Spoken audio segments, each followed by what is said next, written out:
आपको पढ़ाया संज्ञा पदबंध, सर्वनाम पदबंध, विशेषण पदबंध और क्रिया पदबंध और अब आता है क्रिया विशेषण पदबंध। अब संख्या की विशेषता बताने वाले शब्दों को विशेषण कहते हैं, तो वो होते हैं विशेषण पदबंध। और क्रिया की विशेषता बताने वाले शब्द क्रिया विशेषण कहलाते हैं। और क्रिया विशेषण में 2 बार एक वर्ड आया, 2 से 3 बार, जैसा कि पद बंध। पद का बंधन कब बनता है? जब उसमें 2-3 वर्ड पहले जुड़े हो। तो क्रिया विशेषण भी 2 वर्ड होने चाहिए, जैसे यह धीरे धीरे। तो ये धीरे धीरे राहुल की विशेषता नहीं है। बहुत सारे बच्चे ये मिस्टेक करते हैं। ये धीरे धीरे हमारे काम करने की विशेषता है।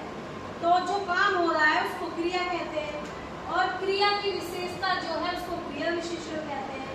इस तरह से अगर धीरे तैरने लगा तो ये होता पद खाली धीरे, लेकिन ये 2 बार है धीरे धीरे, तो ये क्रिया विशेषण पदबंध है।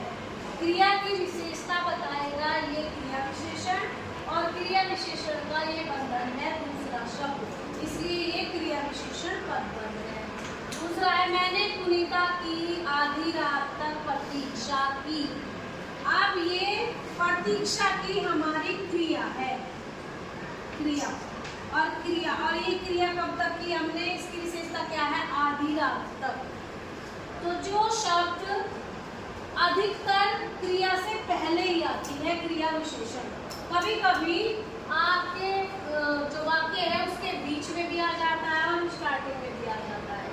आप ये देखने के लिए कि आप लोगों को पता है कि क्रिया विशेषण क्या होता है, तो वो यहाँ भी दे देते हैं। अदरवाइज मोस्टली क्रिया के पीछे ही लगी रहती है क्रिया की विशेषता।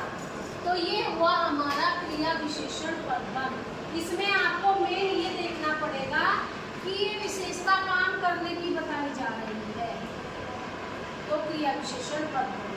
क्लियर है?